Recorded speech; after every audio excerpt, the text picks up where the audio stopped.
Hello बच्चों, कैसे हो। स्वागत है आपका मेरे YouTube चैनल MS पथेरिया के अंदर। तो चलिए गाइस देखते हैं। उससे पहले मैं आपको एक बात कहूंगा, आप मेरे चैनल को ज्यादा से ज्यादा सब्सक्राइब कीजिएगा, लाइक कीजिएगा, शेयर कीजिएगा। आपको सभी वीडियो इसी तरीके से मिलती रहेंगी। तो अब देखिए, हमारा चल रहा था हेलो एल्केन्स। आज हम उनकी केमिकल प्रॉपर्टीज कर रहे हैं। सेकंड केमिकल प्रॉपर्टीज है उनकी एलिमिनेशन रिएक्शन। हम एक केमिकल प्रॉपर्टीज कर चुके हैं, न्यूक्लियोफिलिक सब्स्टिट्यूशन रिएक्शन कर लिए। मैकेनिज्म भी किया था, SN1 और SN2। आज हमारा एलिमिनेशन रिएक्शन, यानी कि जिनमें कुछ ना कुछ एलिमिनेट होता हो, इसलिए हम इन्हें क्या बोलते हैं, एलिमिनेशन रिएक्शन। क्या होगा इसके अंदर, इन रिएक्शन के अंदर स्मॉल पार्टिकल्स एलिमिनेट होते हैं। स्मॉल पार्टिकल्स एलिमिनेट होते हैं, इसलिए हम इन रिएक्शन को बोलते हैं elimination reaction of halo alkanes. इनका एक और नाम भी होता है, इनका एक और नाम है डीहाइड्रोहेलोजिनेशन रिएक्शन। डीहाइड्रोहेलोजिनेशन रिएक्शन क्यों बोलते हैं भाई इनको डीहाइड्रोहेलोजिनेशन। डीई का मतलब होता है एलिमिनेट होना, निकलना। हाइड्रो का मतलब हाइड्रोजन और हेलोजन का मतलब क्या होता है, हेलोजन। तो इनके अंदर हाइड्रोजन भी रिलीज होता है, एलिमिनेट होता है, और हेलोजन भी एलिमिनेट होता है। इसलिए इन रिएक्शन का एक और नाम क्या है, डीहाइड्रोहेलोजिनेशन रिएक्शन। तो चलिए गाइस देखते हैं हम कैसे होती है ये रिएक्शन। सबसे पहले तो ये एलिमिनेशन रिएक्शन तब होगी जब आप मिनिमम 2 कार्बन का हेलो एल्केन लोगे। मिनिमम कितने कार्बन का लोगे, 2 कार्बन का। ये मैंने ले लिया बेटा 2 कार्बन का हेलो एल्केन, ये लिया भाई CH3CH2CH हो गया। आप यहाँ पे क्लोरीन की जगह ब्रोमीन भी ले सकते थे, कोई भी हेलो एल्केन। अब आप क्या करोगे, इसके ऊपर क्या डाले, यहां पे हम रिएक्शन करवाते हैं भाई KOH के साथ। जरा ध्यान से सुनिए, KOH के साथ जब मैंने न्यूक्लियोफिलिक सब्स्टिट्यूशन रिएक्शन करवाई थी तो उस समय KOH कैसा लिया था, एक्वस। लेकिन बेटा यहां पे एक्वस नहीं लेना है, ये बात बहुत जरूरी है। यहां पे आपको कैसा लेना है, ये एल्कोहलिक लेना है। अगर एल्कोहलिक यहां पे नहीं लिखते हो तो एरो के ऊपर आप ROH लिख सकते हो। इसका मतलब भी अगर आप एल्कोहलिक लोगे केवल और केवल तब एलिमिनेशन रिएक्शन होगी। अगर यहां पे आपने एक्वस ले लिया तो कौन सी हो जाएंगी, मैं एक एग्जांपल साथ साथ आपको एक्वस का भी बता रहा हूं। अगर आप यहां पे KOH लेते, कैसा, एक्वस, जो मैंने करवाया था तुम्हें, न्यूक्लियोफिलिक सब्स्टिट्यूशन रिएक्शन हो जाएगी। क्या हो जाएगा, ये OH नेगेटिव Cl नेगेटिव से रिप्लेस हुआ था, तो आपने क्या रिएक्शन की थी, आपने ये रिएक्शन की थी, आपका ये बना था। लेकिन इसमें देखो क्या बनेगा, जरा ध्यान से देखिएगा, केवल और केवल किसके कारण, इस एल्कोहलिक के कारण। रीजन भी देखेंगे इसने ऐसा क्या किया कि रिएक्शन न्यूक्लियोफिलिक सब्स्टिट्यूशन नहीं हुई, बल्कि कौन सी हुई, एलिमिनेशन। केवल और केवल एक चेंज किया है, हमने क्या किया, एल्कोहलिक डाला है। तो आप देखिए, जिस कार्बन को हेलोजन जुड़ा हुआ है, इस कार्बन को बोलते हैं अल्फा कार्बन। इस कार्बन को ये हेलोजन जुड़ा हुआ है अल्फा, उससे आगे वाली कार्बन को बोलते हैं बीटा कार्बन, हो जाएगा। ये जो आपका हेलोजन है, ये जो आपका हेलोजन है, ये इस अल्फा कार्बन, सॉरी, ये जो आपका पोटासियम है, इस अल्फा कार्बन से हेलोजन को लेगा, मतलब पोटासियम क्लोरीन क्या बनाएगा, KCl। वो तो इसमें भी बनता है, लेकिन इसमें नई चीज क्या है, ये Cl निकल के यहाँ पे OH नहीं जुड़ता। उसके बाद क्या होता है, इसकी बीटा कार्बन से एक हाइड्रोजन निकलता है। क्या निकलता है, इसकी बीटा कार्बन से एक हाइड्रोजन। क्यों निकला, केवल और केवल इस एल्कोहल के कारण। बताऊंगा कैसे निकला है। यहां से एक हाइड्रोजन निकल जाता है बेटा, यहां से हाइड्रोजन निकलने के बाद उसको ये OH ले लेगा, क्या बन जाएगा, H2O। तो बीटा कार्बन से हाइड्रोजन, यहां पे क्या रह गया, CH2। उसके बाद यहां पे भी क्या रह गया, CH2। जब 2 साथ साथ वाली कार्बन से एक एक पार्टिकल एलिमिनेट होता हो, जैसे इसमें से हाइड्रोजन निकल गया, इसमें से हाइड्रोजन, तो इन दोनों के बीच में बॉन्ड बढ़ जाएगा, ये एक बॉन्ड बढ़ गया। इस तरीके से कौन सी रिएक्शन हो गई है, एलिमिनेशन रिएक्शन। और यहां पे जो प्रोडक्ट बनता है वो क्या बनता है, एल्कीन। क्या बनता है? एल्कीन। लेकिन यहां पे जब आप एक्वस KOH लेते हो तो प्रोडक्ट आपका क्या बनता है? एल्कोहल बनता है। अब आपसे क्वेश्चन बड़े मजे का बन गया यहां पे। एल्कोहलिक KOH लेने पर एलिमिनेशन रिएक्शन होती है और एल्कीन बनता है, एक्वस KOH लेने पर एल्कोहल बनता है। ऐसा क्यों है? ये आपसे क्वेश्चन बन गया है। तो देखिए ऐसा क्यों होता है। जब ये एक्वस KOH होता है, ये आपका खुद KOH किस में टूटेगा? K पॉजिटिव और OH नेगेटिव, इसमें से निकला OH नेगेटिव। यहां से जो एक्वस है, एक्वस का मतलब वाटर, वाटर भी टूटेगा H पॉजिटिव और OH नेगेटिव, इसमें से भी OH नेगेटिव, इसमें से भी OH नेगेटिव। जो OH नेगेटिव होता है ये वीक बेस होता है। अभी OH नेगेटिव कैसा होता है? Weak base. और ये इतना वीक बेस है कि ये बीटा कार्बन से हाइड्रोजन नहीं निकालेगा, इसके बजाय यहां से हाइड्रोजन ना निकाल के खुद यहां पे आके जुड़ जाएगा। It is so much weak base so that it can not eliminate hydrogen from beta carbon. Hydrogen from beta carbon, ये बीटा कार्बन से हाइड्रोजन नहीं निकाल सकता। हाइड्रोजन नहीं निकालेगा तो ये फिर क्या करेगा? यहीं पे जुड़ जाएगा, Cl नेगेटिव की जगह खुद OH नेगेटिव। और कौन सी रिएक्शन हो जाती है? Nucleophilic substitution reaction. एक बार फिर से सुनिएगा। KOH में से निकलता OH नेगेटिव, एक्वस में वाटर, वाटर में से भी क्या निकलता है? OH negative. ये दोनों कैसे बेस है? वीक बेस है। इतने वीक बेस है कि ये बीटा कार्बन से क्या एलिमिनेट नहीं कर सकते? हाइड्रोजन एलिमिनेट नहीं कर सकते। और हाइड्रोजन एलिमिनेट नहीं करेंगे तो वहां पे एलिमिनेशन रिएक्शन नहीं होगी। इसका रीजन तो है ये। अब ऊपर वाली का सुनिए बहुत ध्यान से। ये मैंने जो करवाई है ना रिएक्शन, इसका मैकेनिज्म बिल्कुल अलग है। जरा ध्यान से देखिए, मैं आपको बताता हूं ये कैसे हुआ है। तो आप क्या करते हो एलिमिनेशन रिएक्शंस के अंदर, आपका जो KOH है ये टूटा किसमें? K पॉजिटिव और OH नेगेटिव में। हो गया। इस K पॉजिटिव ने तो क्या किया? इस Cl नेगेटिव को लेके ये KCl बना दिया, ये खत्म हो गया आपका, Cl नेगेटिव भी गया। हो गया इतना। अब आपका OH नेगेटिव रहा हुआ है और आपका एल्कोहल रहा हुआ ROH। ये ROH भी जब टूटेगा तो किस में टूटेगा? RO नेगेटिव और H पॉजिटिव में डिसोसिएट होगा भी। जो ये RO नेगेटिव है और H पॉजिटिव, ये H पॉजिटिव क्या करेगा? इस OH नेगेटिव को लेकर क्या बना लेगा? H2O, ये बना भी H2O। तो ये H2O ऐसे बनता है। और मैंने तुम्हें कैसे बताया था? ये OH इस बीटा कार्बन से हाइड्रोजन लेके H2O। नहीं बेटा, वो तो सिर्फ याद रखने का तरीका है, रियल में ऐसे बनता है। इस OH ने इस H को लिया और H2O। अब यहां पे क्या रह गया? RO negative. और RO नेगेटिव किसका काम करता है भाई? स्ट्रॉन्ग बेस का काम करता है। किसका काम करता है? स्ट्रॉन्ग बेस का काम करता है। ये स्ट्रॉन्ग बेस का काम क्यों करता है? एक बार सुनो जरा। क्योंकि आपका एल्कोहल है ये, इस एल्कोहल में से ये H पॉजिटिव तब निकलेगा जब इस बॉन्ड के इलेक्ट्रॉन इस पे आएंगे, और इस बॉन्ड के इलेक्ट्रॉन इस पे आएंगे तो ये क्या बन गया? RO negative. और क्या निकला? H positive. ये H पॉजिटिव निकला। और आपने पढ़ रखा जो ये एल्कोहल होता है कैसा एसिड होता है भाई? Weak acid. और अगर आपको अच्छे से जानना है तो अगली यूनिट में पता चल जाएगा ये वीक एसिड क्यों है, क्योंकि हमारा अगला यूनिट यही है। अब ये वीक एसिड है तो इस वीक एसिड का ये आगे चलकर क्या बना? Conjugate base. और कंजुगेट बेस हमेशा, अगर ये इसका एसिड वीक है तो इसका कंजुगेट बेस कैसा होगा भाई? स्ट्रॉन्ग होगा। तो ये स्ट्रॉन्ग बेस है।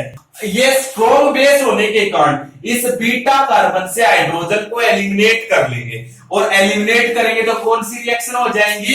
Elimination reaction. तो पता चला क्यों हुआ ऐसा? इस एल्कोहल के कारण, क्योंकि इस एल्कोहल में से RO नेगेटिव निकलता है जिसको हम बोलते हैं। तो ये था भी एलिमिनेशन रिएक्शन। हम एक एग्जांपल और लेते हैं। इस बार एग्जांपल थोड़ा सा अलग टाइप का रखेंगे। कैसा एग्जांपल है जरा देखिएगा। मान लेते हैं हमारे पास ऐसा एग्जांपल है जिसमें दो बीटा कार्बन, जैसे कि मान लेते हैं मैंने ये एग्जांपल ले लिया CH3, आपके पास CH2, ये CH, यहां पे CH3 और इसको ब्रोमीन जुड़ा हुआ है। इसके ऊपर हमने डाल दिया KOH, और वो भी कैसा डाल दिया? Alcoholic KOH। एल्कोहलिक KOH जब डालते हैं तो जरा ध्यान से देखिएगा क्या होगा। अब यहां पे आपके पास ये K पॉजिटिव है, इस Br नेगेटिव को लेकर सबसे पहले क्या बनाएगा, KBr। अब आपका मेन काम क्या रह गया, जिस कार्बन को हेलोजन जुड़ा हुआ वो कौन सी है, अल्फा, उससे नेक्स्ट कार्बन कौन सी है, बीटा। देखो इधर चले तो नेक्स्ट ये है, नीचे आएंगे तो ये भी तो नेक्स्ट है, तो ये दो बीटा कार्बन हो गई। अब बीटा कार्बन अगर दो है तो हाइड्रोजन कौन सी बीटा कार्बन से निकालोगे, तो इसके लिए एक रूल था जिसको हम बोलते हैं सेट-जेफ रूल। कौन सा रूल बोलते हैं अभी, सेट-जेफ रूल। ये सेठों का रूल है, इसने कहा है गरीब को और गरीब करना, मतलब इसमें और इसमें से कौन सी बीटा कार्बन के पास हाइड्रोजन कम है, इसके पास, तो इसी में से हाइड्रोजन निकालो। ऐसा क्यों किया उसका रीजन भी बताएंगे। एक बार आप हाइड्रोजन निकाल दो, यहां से हाइड्रोजन निकाला, इस OH ने ले लिया, क्या बन गया, H2O। अब कंप्लीट कर दो, CH3 रह गया यहां पे, उसके बाद क्या आपका यहां पे क्या रह गया, CH, उसके जस्ट बाद क्या हो गया, यहां पे भी CH, और इसके नीचे क्या जुड़ा हुआ है, CH3। इसको ब्रोमीन जुड़ा हुआ था, इसमें से हाइड्रोजन निकला, इसलिए दोनों के बीच में एक कार्बन बढ़ गया, एक बॉन्ड बन गया, और बॉन्ड बढ़ने से कौन सा क्या बन गया, आपका प्रोडक्ट एल्कीन बन गया। अगर मैं बीटा कार्बन इसमें से हाइड्रोजन निकालता, इसमें से हाइड्रोजन निकालता, तो प्रोडक्ट देखो क्या बनता, ये CH3 एज इट इज रहता, ये CH2 एज इट इज रहता, यहां पे क्या आता, CH, कौन सी बीटा कार्बन से, इसमें से हाइड्रोजन निकालता, तो ये डबल बॉन्ड आता, और यहां पे क्या बनता, CH2। अगर मैं इसमें से हाइड्रोजन निकालता, अब दोनों प्रोडक्ट मैंने बना के दिखा लिया और प्लस लगा दिया। मैं बता चुका हूं ये मेजर प्रोडक्ट, ये ज्यादा अमाउंट में बनेगा, लेकिन ये बेटा कैसा बनेगा, माइनर, यानी कि बहुत ही कम प्रोडक्ट। लेकिन रीजन तो सुनो क्यों बनेगा, क्योंकि अगर हम कम हाइड्रोजन वाली बीटा कार्बन से हाइड्रोजन निकालते हैं तो जो एल्कीन बनता है वो मोर सब्स्टिट्यूटेड होता है। कैसा एल्कीन होता है, मोर सब्स्टिट्यूटेड एल्कीन। मोर सब्स्टिट्यूटेड एल्कीन का क्या मतलब है, जरा ध्यान से सुनिएगा। मोर सब्स्टिट्यूटेड एल्कीन, और मोर सब्स्टिट्यूटेड एल्कीन क्या होता है, एक्स मोर स्टेबल। कैसा होता है बेटा, मोर स्टेबल। इसलिए ये प्रोडक्ट ज्यादा स्टेबल है तो ये ज्यादा बनेगा, ये प्रोडक्ट कम स्टेबल है तो कम बनेगा। अब ये मोर सब्स्टिट्यूटेड का क्या मतलब है, सुनो, जिन कार्बन को डबल बॉन्ड होता है, जिन कार्बन को डबल बॉन्ड होता है वो आगे कितनी कार्बन चेन से जुड़ी हुई है। इस कार्बन को डबल बॉन्ड है, ये एक कार्बन चेन से जुड़ी है, इसको डबल बॉन्ड है, ये भी एक कार्बन चेन से। कितने कार्बन चेन हो गए टोटल, दो इस प्रोडक्ट में। इसमें देखो ये रहा, इस कार्बन को डबल बॉन्ड है, इसको एक कार्बन चेन, ये एक, दूसरा इस कार्बन को डबल बॉन्ड है लेकिन इसके पास कोई भी कार्बन चेन नहीं है, तो ये बताओ इसमें कितनी कार्बन चेन हुई, एक, लेकिन इसमें एक और एक दो। इसलिए जितनी ज्यादा कार्बन चेन डबल बॉन्ड वाली कार्बन को जुड़ी होंगी तो वो मोर सब्स्टिट्यूटेड एल्कीन माना जाता है। और मोर सब्स्टिट्यूटेड एल्कीन क्या होता है, मोर स्टेबल। इसलिए ये मोर स्टेबल है और ये कैसा है, लेस स्टेबल। तो ये ज्यादा अमाउंट में बनेगा, ये कम अमाउंट में बनेगा। अब क्वेश्चन ये आ गया, आपका जो वो मेजर प्रोडक्ट है वो ये बना है, आपका मेजर प्रोडक्ट ये बना है। मैंने कहा है ये मोर सब्स्टिट्यूटेड है, और मोर सब्स्टिट्यूटेड है तो ये क्या है, मोर स्टेबल है। क्यों है, सुनो जरा ध्यान से, ये क्यों है, क्योंकि जिस कार्बन को डबल बॉन्ड होता है उससे अगली कार्बन को बोलते हैं अल्फा कार्बन। ये डबल बॉन्ड, इससे अगली कार्बन ये रही, यहां पे 3 और 3 6।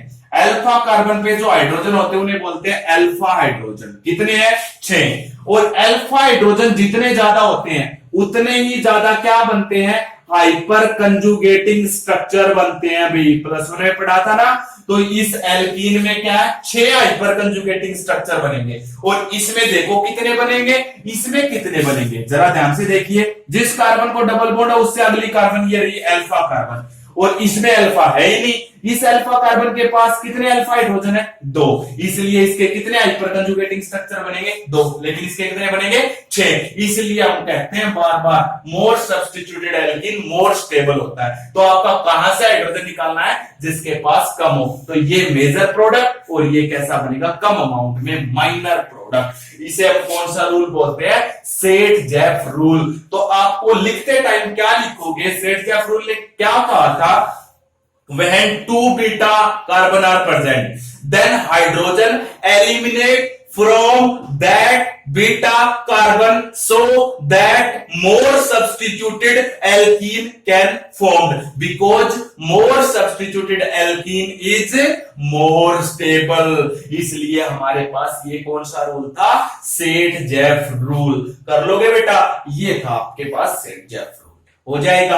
अब हमारे पास एक और देखते हैं हम, इसका मैकेनिज्म कैसे है एलिमिनेशन रिएक्शन का।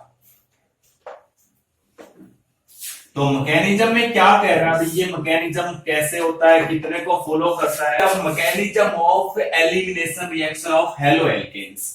तो मैंने बताया था ये कितने मैकेनिज्म को फॉलो करते हैं, ये दो मैकेनिज्म, या तो E2 मैकेनिज्म या कौन सा मैकेनिज्म होता है, E1 मैकेनिज्म। जैसे हमने पढ़ा था न्यूक्लियोफिलिक सब्स्टिट्यूशन रिएक्शन के भी दो मैकेनिज्म होते हैं, एक हमने पढ़ा था SN2, दूसरा हमने क्या पढ़ा था SN1। सेम तरीके से एलिमिनेशन रिएक्शन के भी दो है, E2 एंड E1। जो आपका E2 है वो मैच होता है SN2 मैकेनिज्म से, जो आपका E1 है वो मैच होता है SN1 मैकेनिज्म से। तो पहले हम देखते हैं E2 mechanism of elimination reaction. E2 mechanism कैसे है जरा देखिएगा। अब आपको मैंने बताया E2 मैकेनिज्म किसके साथ मैच होता है, SN2। SN2 कौन से ऑर्डर की रिएक्शन को फॉलो करता है, सेकंड ऑर्डर रिएक्शन बताया था। तो आपका जो E2 एलिमिनेशन है ये भी कौन से ऑर्डर की रिएक्शन को फॉलो करता है, सेकंड ऑर्डर रिएक्शन। और सेकंड ऑर्डर का मतलब क्या बता था, इसका मतलब मैंने बता था इसका जो स्लो स्टेप होगा या इसका जो स्लो स्टेप होगा उसमें कितने रिएक्टेंट पार्टिसिपेट करेंगे, 2 रिएक्टेंट पार्टिसिपेट। कितने रिएक्टेंट पार्टिसिपेट करेंगे, 2 रिएक्टेंट पार्टिसिपेट करेंगे। जरा देखते हैं कैसे करते हैं। एक बार मैं एक एग्जांपल ले लेता हूं। हमने ये एग्जांपल किया था CH3CH2Cl। मैंने कहा था इसके ऊपर आप KOH डाल दो। कैसा KOH डालोगे, एल्कोहलिक KOH। अगर आपने यहाँ पे एल्कोहलिक की बजाय एक्वस डाल दिया, तो मैंने थोड़ी देर पहले बताया था एक्वस डालोगे तो न्यूक्लियोफिलिक सब्स्टिट्यूशन रिएक्शन हो जाएंगी, एल्कोहलिक KOH डालोगे तो क्या होगा, एलिमिनेशन। जरा देखिएगा क्या होगा, ये जो K पॉजिटिव है ये Cl नेगेटिव को लेके क्या बनाता है, KCl। जिस कार्बन को क्लोरीन जुड़ा हुआ है उसे हम कौन सी कार्बन बोलते हैं, अल्फा। उससे अगली कार्बन को क्या बोलते हैं, बीटा। इस बीटा कार्बन से एक हाइड्रोजन ये OH नेगेटिव ले लेता है, क्या बनाता है, H2O। अब यहां पे क्या रह गया, एक हाइड्रोजन कम, तो क्या रह गया, CH2। यहां पे भी क्या रह गया, CH2। अल्फा से निकला हेलोजन, बीटा से निकला हाइड्रोजन, तो इन दोनों के बीच में एक बॉन्ड बढ़ गया था, क्या बना था आपका, एल्कीन बना था। इसी का मैकेनिज्म देखते हैं, ये कौन सा मैकेनिज्म फॉलो करता है, E2 मैकेनिज्म। जरा ध्यान से देखिएगा E2 मैकेनिज्म कैसे होता है। मैं इसको ऐसे लिख सकता हूं, इस CH3 को मैंने ऐसे लिख लिया CH2, एक H बाहर की तरफ, फिर आगे क्या है CH2, उस CH2 को क्या जुड़ा हुआ है, Cl, ये जोड़ दिया। अब हमने क्या किया है, इसका जो मेन काम है मैंने बताया था, यहां पे मेन काम इस एल्कोहलिक KOH का नहीं है, इस अल्कोहल में से बेस निकलता, कौन सा बेस निकलता, RO नेगेटिव। और ये RO नेगेटिव किसका काम करता है, स्ट्रॉन्ग बेस का। स्ट्रॉन्ग बेस होने के कारण ये क्या बता था, it can eliminate hydrogen from beta carbon, यही बताया था ना। तो अब जरा ध्यान से देखिए क्या होता है। तो ये RO नेगेटिव हमने डाल दिया है जो अल्कोहल से आया। अब क्या होगा, इस बॉन्ड के इलेक्ट्रॉन जैसे ये लेके निकलेगा आपका Cl नेगेटिव, तो ये Cl नेगेटिव जैसे ही निकलेगा तो ये प्रोसेस, ये स्टेप और इस बॉन्ड बीटा कार्बन से जो हाइड्रोजन निकलना ये भी एक साथ होगा। लेकिन बीटा कार्बन से हाइड्रोजन कैसे एलिमिनेट होता है, इस बॉन्ड में कितने इलेक्ट्रॉन है, 2। जैसे ही ये निकलेगा तो इस कार्बन पे आएगा पॉजिटिव चार्ज। क्यों आया, क्योंकि इस बॉन्ड के टूटने से इस कार्बन का एक बॉन्ड कम हो जाता है। लेकिन हम क्या करेंगे, इस बॉन्ड के इलेक्ट्रॉन को यहां पे ले आएंगे तो इन दोनों के बीच में डबल बॉन्ड हो जाएगा। जैसे ही डबल बॉन्ड होगा तो इस कार्बन के कितने बॉन्ड वापस पूरे हो जाएंगे, 4। तो इस हाइड्रोजन पे फिर कौन सा चार्ज आएगा, H पॉजिटिव। तो इस H को कौन ले लेगा, ये RO नेगेटिव, और क्या बना लेगा, ROH। यही है।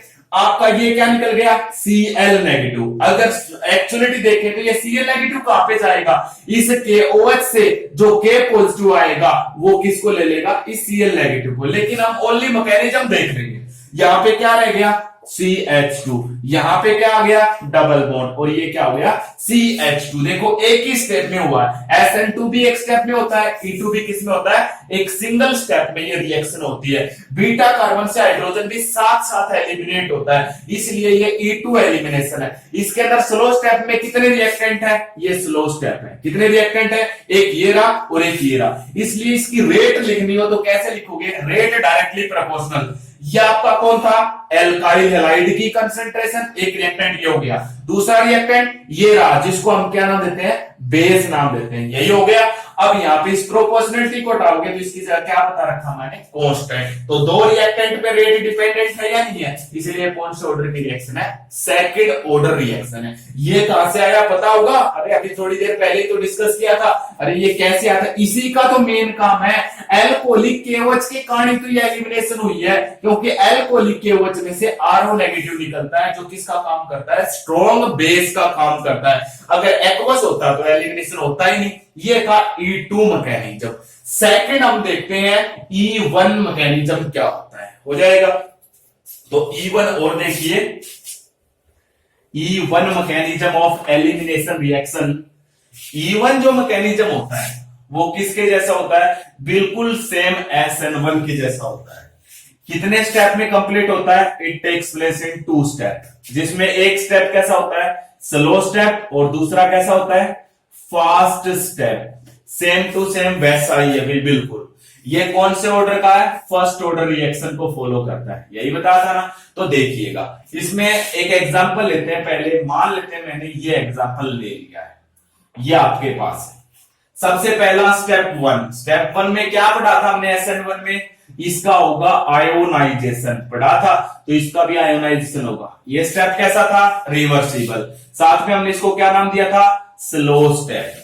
इस बॉन्ड के इलेक्ट्रॉन को लेके कौन निकल रहा था, क्लोरीन, निकल जाएगा क्लोरीन नेगेटिव। तो क्लोरीन नेगेटिव, तो आपका इंटरमीडिएट बन गया कार्बोकैटायन। इसमें भी कार्बोकैटायन बना है और आपका SN1 में भी। इनका पहला स्टेप बिल्कुल कॉमन होता है, इसलिए हम आगे पढ़ेंगे एलिमिनेशन और सब्स्टिट्यूशन में कैसे क्या क्या कंडीशन है, कब एलिमिनेशन होता है, कब सब्स्टिट्यूशन होता है। अब देखो ये बन गया। अब स्टेप 2 पे आइएगा। स्टेप 2 क्या होता है भाई, स्टेप 2 में अगर देखेंगे हम, ये हमने लिख लिया है, ये CH3 और इस पे कौन सा चार्ज है, पॉजिटिव चार्ज। अब स्टेप 2 डिपेंड करता है, अगर यहां पे वीक बेस होगा, इतना वीक बेस कि ये बीटा कार्बन से हाइड्रोजन एलिमिनेट नहीं कर सकता, तब तो कौन सी रिएक्शन होगी, न्यूक्लियोफिलिक सब्स्टिट्यूशन रिएक्शन। लेकिन मैं पहले ही बता चुका हूं, यहां पे हम कैसा बेस डालते हैं, स्ट्रॉन्ग, और स्ट्रॉन्ग बेस का काम कौन करता है, RO नेगेटिव। ये क्या कर सकता है, it can eliminate hydrogen from beta carbon, hydrogen from beta carbon. Beta carbon कौन सी है, जिस कार्बन पे पॉजिटिव आता है वो अल्फा। इधर चलू तो ये बीटा, इधर चलू तो ये बीटा, इधर चलू तो ये बीटा। 3 बीटा कार्बन है, किसी से भी निकाल दो, मैं इसमें से निकाल रहा हूं। इसका एक हाइड्रोजन अलग से दिखा दो, 3 है, 2 ये और एक अलग से दिखा दिया। तो इस बॉन्ड के इलेक्ट्रॉन यहां पे आएंगे भी, जैसे यहां पे आएंगे इन दोनों के बीच में क्या हो जाएगा, डबल बॉन्ड। तो इस कार्बन के 4 बॉन्ड पूरे हो जाएंगे, तो इसका पॉजिटिव खत्म, पॉजिटिव किस पे आ जाएगा, H पे। इस H पॉजिटिव को कौन लेगा, ये RO नेगेटिव, क्या बन जाएगा, ROH। और ये क्या बन गया, यहां पे क्या रह गया, CH2, यहां पे क्या आ गया, डबल बॉन्ड। उसके बाद ये C के ऊपर भी CH3 और नीचे भी क्या, CH3। ये देखो भी E1 एलिमिनेशन रिएक्शन है। ये स्लो स्टेप है, जिसको हम क्या बोलते हैं, रेट डिटरमाइनिंग स्टेप।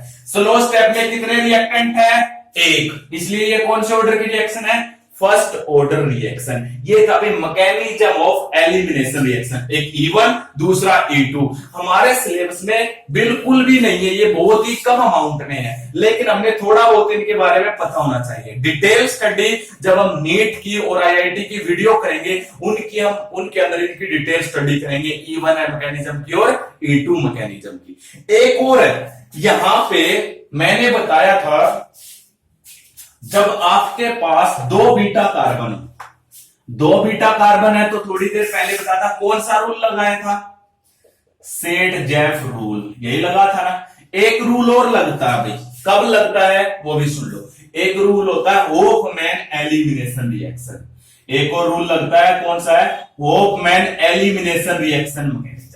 ये क्या है, होफमैन एलिमिनेशन कब होता है, अभी तक आप सेट जेफ एलिमिनेशन कर रहे थे, होफमैन एलिमिनेशन कब होता है, अगर हमारे पास, होफमैन एलिमिनेशन कब होता है, अगर हमारे पास क्या कह रहा है, ऐसा कोई भी ग्रुप है, मान लेते हैं मैंने ये ले लिया, अब आप क्या करोगे, जैसे कि मैंने ये ले लिया, ये आपका यहां पे फ्लोरीन जुड़ा हुआ है, जब हमारा लीविंग ग्रुप फ्लोरीन है, क्योंकि यहां से फ्लोरीन नेगेटिव निकलेगा, अगर यहाँ पे क्लोरीन होता तो क्लोरीन नेगेटिव निकलता, ब्रोमीन होता तो ब्रोमीन नेगेटिव निकलता, लेकिन फ्लोरीन जो ये बॉन्ड बनाता है, कैसा बॉन्ड बनाता है, स्ट्रॉन्ग। क्यों, क्योंकि इसका साइज कैसा होता है, स्मॉल साइज है, तो यहां से ये इजिली निकलेगा नहीं, बहुत ही पुअर लिविंग ग्रुप है ये, पुअर लिविंग ग्रुप, यानी कि जब तक ये नहीं निकलेगा तो एलिमिनेशन रिएक्शन होगी कैसे। इसलिए ऐसे केसेस में क्या होता है, जब आपका फ्लोरीन का हेलो एल्केन हो और उसकी एलिमिनेशन रिएक्शन करवानी हो तो आप कैसे करोगे। अब यहां पे जिस कार्बन पे हेलोजन जुड़ा हुआ वो कौन सी है, अल्फा, उससे आगे बीटा, नीचे आए तो ये बीटा, कितनी बीटा कार्बन है, 2 बीटा कार्बन है यहाँ पे। अब 2 बीटा कार्बन है तो कौन सी बीटा कार्बन से हाइड्रोजन निकलेगा, अभी तक हम कह रहे थे जिसके पास कम होते हैं वहां से हाइड्रोजन निकलता है, और कौन सा रूल लगा रहे थे आप, सेट जेफ रूल। लेकिन हमारा पुअर लिविंग ग्रुप होने के कारण अब हाइड्रोजन निकलेंगे जिस बीटा कार्बन के पास हाइड्रोजन ज्यादा है, यहां पे सेट जेफ रूल नहीं लगेगा। क्यों नहीं लगेगा, जरा रीजन सुनिएगा, यहां पे लगेगा होफमैन एलिमिनेशन। तो हम देखते हैं होफमैन एलिमिनेशन क्यों लगा, क्योंकि ये पुअर लिविंग ग्रुप है। तो अब एक बार देखिए क्यों लगता है ऐसा। देखो सबसे पहले जैसे ही इसके अंदर रिएक्शन होगी तो रिएक्शन, ये भी बीटा कार्बन है, ये भी बीटा कार्बन है, ये ग्रुप आसानी से नहीं निकलेगा। उससे पहले, इसके निकलने से पहले बीटा कार्बन से हाइड्रोजन निकलेगा, तो बीटा कार्बन से हाइड्रोजन निकालता हूं मैं। बीटा कार्बन से हाइड्रोजन निकालने के लिए कौन आएगा, आरओ नेगेटिव। एक बार इस बीटा कार्बन से हाइड्रोजन निकालता हूं, एक बार इससे, जो भी स्टेबल इंटरमीडिएट बनाएगा उसी से निकाल देंगे। पहले मैं इससे निकालता हूं, इससे जब हाइड्रोजन निकलेगा तो इसका एक हाइड्रोजन मैंने ये दिखा दिया, ये यहां पे नहीं जा सकता। क्यों नहीं जा सकता, इस कार्बन के 5 बॉन्ड हो जाएंगे, और पीछे वाले में ये निकलने के बाद ये यहां पे जा सकता है। तो यहां पे पहले स्टेप क्या होता है, इस बॉन्ड के इलेक्ट्रॉन को ये कार्बन ले लेगा, और यहां से ये H पॉजिटिव को कौन ले लेगा, ये RO नेगेटिव ले लेगा। तो क्या बनेगा, ROH आपका निकल गया, क्या रह गया, CH3, यहां पे क्या रह गया, CH नेगेटिव आ गया, यहां पे सिंगल बॉन्ड, इस CH को एक तरफ फ्लोरीन और एक तरफ क्या जुड़ा हुआ, CH3। यहां पे इंटरमीडिएट देखो कौन सा इंटरमीडिएट बन गया, कार्बायनाइन इंटरमीडिएट, क्योंकि कार्बन पे कौन सा चार्ज आया, नेगेटिव चार्ज। कौन सा कार्बायनाइन है, जिस कार्बन पे नेगेटिव आया है वो 1 2 कार्बन से जुड़ा हुआ, इसलिए कौन सा कार्बायनाइन है, सेकेंडरी। अब एक और केस लेते हैं, दूसरा केस क्या लेते हैं, इस बार हम हाइड्रोजन इस कार्बन से नहीं, इस ज्यादा वाले से निकालते हैं। तो इसका वापिस पूरा कर दो, इस बीटा कार्बन से हाइड्रोजन निकालो, इसका एक हाइड्रोजन अलग से मैंने ये लिख दिया। अब फिर से इस बार क्या होगा, इस बॉन्ड के इलेक्ट्रॉन इस कार्बन पे आएंगे, और इस H पॉजिटिव को कौन ले लेगा, RO नेगेटिव। फिर से क्या बन जाएगा, ROH। तो क्या रह गया आपका पीछे, CH3 CH2 CH, नीचे क्या है, CH2, इस पे कौन सा चार्ज आ गया, नेगेटिव, और ये आपका लीविंग ग्रुप। यहां पे भी इंटरमीडिएट कौन बना, कार्बायनाइन। लेकिन ये कौन सा कार्बायनाइन है, प्राइमरी। क्यों, जिस कार्बन पे नेगेटिव आया वो आगे एक कार्बन से जुड़ा हुआ है। और कार्बायनाइन स्टेबिलिटी ऑर्डर क्या होता है, कार्बायनाइन का स्टेबिलिटी ऑर्डर जो होता है वो क्या होता है, सबसे ज्यादा स्टेबल होता है प्राइमरी, उससे कम कौन सा होता है, सेकेंडरी, और उससे कम कौन सा होता है, टर्सरी। कार्बोकैटायन का बिल्कुल अपोजिट, तो प्राइमरी स्टेबल है, तो ये वाला स्टेबल इंटरमीडिएट बनेगा, और ये क्या, अनस्टेबल। तो कौन सा बनेगा, ये वाला। और ये वाला तब बनेगा जब उस बीटा कार्बन से हाइड्रोजन निकले जिसके पास हाइड्रोजन ज्यादा है। तो यहां पे सेट जेफ रूल नहीं, कौन सा रूल लगेगा, होफमैन एलिमिनेशन। किसके कारण लगाइए, क्योंकि ये लिविंग ग्रुप पहले हाइड्रोजन निकलता है बीटा कार्बन से, फिर ये लिविंग ग्रुप निकलता है। अगर ये भी और ये बीटा कार्बन से हाइड्रोजन साथ साथ निकलते तो हाइड्रोजन वहां से निकलता जहां पे बीटा कार्बन के पास हाइड्रोजन कम है, और सेडजेफ रूल लगता। और सेडजेफ रूल क्यों बताता भाई, क्यों लगता है, क्योंकि सेडजेफ रूल में जो एल्कीन बनता है वो कैसा बनता है, स्टेबल बनता है, लेकिन इस होफमैन में कैसा बनेगा, लेस स्टेबल। तो हाइड्रोजन इस बीटा कार्बन से निकलेगा। अब आपका लास्ट स्टेप होगा,